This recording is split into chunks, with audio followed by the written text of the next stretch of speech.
Muy buenas tardes a todos y bienvenidos a otro vídeo de accionamientos eléctricos. Hoy vamos a hacer el control de una máquina de corriente continua que podría ser un ejercicio de examen. El enunciado de este ejercicio dice lo siguiente: tenemos un motor de corriente continua que está controlado por técnicas de corrientes circulantes. Este motor mueve una cinta transportadora de maletas, es decir, tenemos nuestro motor de corriente continua, el cual es controlado con un control en 4 cuadrantes mediante técnicas de corrientes circulantes, en el cual tenemos dos rectificadores controlados trifásicos. Está conectado a una red de 400 voltios 50 Hz. Para simplificar el trabajo con este motor, vamos a suponer que ejerce un par de 14 Nm y mueve un total de 42 maletas, siendo 42 maletas el máximo de maletas que puede tener en la cinta transportadora. Los datos de catálogo del motor que han elegido son los siguientes. Tiene una velocidad nominal de 1100 revoluciones por minuto, una tensión de inducido nominal de 280 voltios, una potencia nominal de 1,65 kilovatios, un par nominal de 14,3 Nm, una corriente nominal de 8,2 amperios, un rendimiento de un 64%, una resistencia de inducido de 7,45 ohmios y una inductancia de inducido de 27 mA. En el primer apartado simplemente nos piden las constantes del motor. El motor de corriente continua tiene dos constantes, la KE y la KM, la constante eléctrica y la constante mecánica. La constante eléctrica simplemente es la tensión de inducido nominal menos la resistencia del inducido por la corriente del inducido nominal entre la velocidad nominal por la corriente de excitación.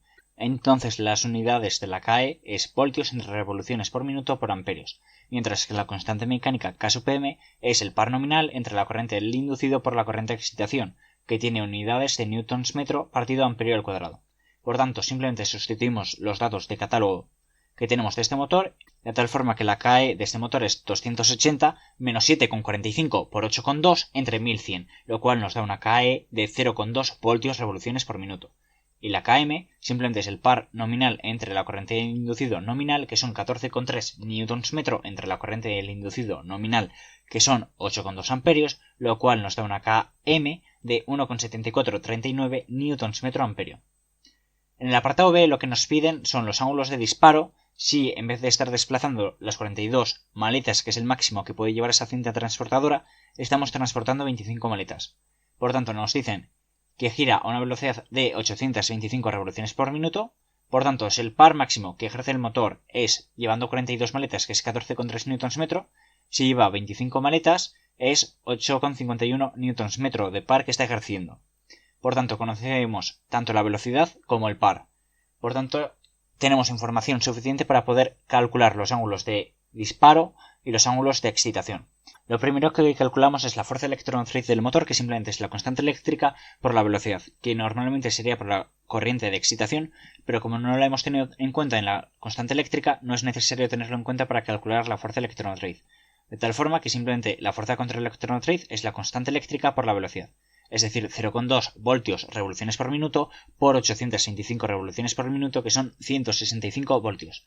La corriente del inducido simplemente es el par nominal entre la constante mecánica por la corriente de excitación. Por tanto, es 8,51 entre 1,743 newtons metro amperio. Volvemos a ignorar la corriente de excitación, de tal forma que la corriente del inducido es 4,88 amperios. Por tanto, la tensión que le llega al motor simplemente es la fuerza contra electromotriz que tiene este motor más la caída de tensión en la resistencia del inducido, que es 165 voltios de fuerza electromotriz más la caída de tensión, que es 7,45 ohmios por la corriente del inducido, que son 4,88 amperios, de tal forma que la tensión que le llega al motor es de 201,356 voltios. Por tanto, si al motor le tienen que llegar esos 201 voltios, sabemos que la tensión a la salida del rectificador controlador trifásico, SVI, que son los 201 voltios, se calcula con la siguiente expresión, que es 1,35 por la tensión de línea eficaz por el coseno de alfa. Por tanto, conocemos que la tensión de red VL es 400 voltios eficaces, la VI son los 201 voltios que hemos calculado antes, por tanto conocemos todo menos el coseno de alfa. Por tanto, despejamos el coseno de alfa, que simplemente es la tensión que le llega al motor entre 1,35 por la tensión de red. De tal forma que coseno de alfa es 201,356 entre 1,35 por 400. Por tanto, el ángulo de disparo 2 es 68,10 grados y alfa 1 simplemente es el complementario de alfa 2, que es 180 menos 68,10, que son 111,8934 grados. Por último, ya solo nos falta calcular la excitación, el ángulo de excitación. Por tanto, la excitación es la tensión de excitación, que son 310 voltios, que es igual a 2 veces la tensión de pico entre pi por el coseno del ángulo de excitación. Por tanto, 310 por 2 raíz de 2 por 400 entre pi coseno de alfa de excitación, despejamos el coseno de alfa, y alfa de la excitación es de 30,60 grados. Por tanto, tenemos el ángulo de disparo del primer rectificador, del segundo y del rectificador monofásico controlado que nos da la excitación de la máquina de corriente continua. En el apartado C nos dicen si alfa 1 es 114,75 grados, cuántas unidades estamos desplazando. Es decir, en vez de darnos el par y la velocidad qué ángulos de disparo necesitamos, nos están dando, tenemos este ángulo de disparo, cuál es la situación en la cual está. Por tanto, si alfa 1 es 114,75 grados, puesto que estamos con corrientes circulantes, alfa 2 es 180 menos alfa 1, que es 62,25 grados. La tensión del inducido es la fuerza contra el electromotriz más la caída de tensión en la resistencia del inducido. En este caso, la tensión del inducido la podemos calcular. ¿Cómo? Porque es 1,35 la tensión de red, que son los 400 voltios eficaces, por el coseno del ángulo de disparo. Como el ángulo de disparo lo conocemos VI. Conocemos la fuerza contra el electromotriz, que es 165, y conocemos la resistencia del inducido. Por tanto, podemos despejar la única incógnita que tenemos en esta ecuación, que es la corriente en el inducido. Por tanto, despejamos de ahí la corriente del inducido, que es 226 menos 165 voltios entre 7,45 ohmios, que nos da una corriente de inducido de 8,2 amperios. Por tanto, el par es la corriente del inducido por la constante mecánica, que es 14,28 newtons metro. Por tanto, 14,3 newtons metro es el par máximo que podría dar esa máquina, que era transportando 42 maletas. Por tanto, nos han dado el ángulo de disparo y hemos deducido qué par está ejerciendo, que es el par total moviendo las 42 maletas.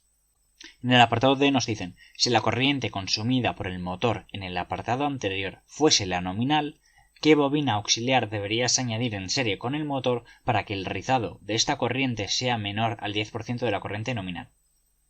Por tanto, nos tenemos que fijar en el sexto armónico para calcular esta bobina. La corriente del sexto armónico es la tensión del sexto armónico entre la impedancia del sexto armónico, que es 0,427 por 400 entre la impedancia para el sexto armónico, que es 7,45 al cuadrado, más 6 omega LT al cuadrado, que esto es igual a la corriente nominal, y queremos un rizado de un 10%, por tanto este 0,1, que es el rizado, por la corriente nominal.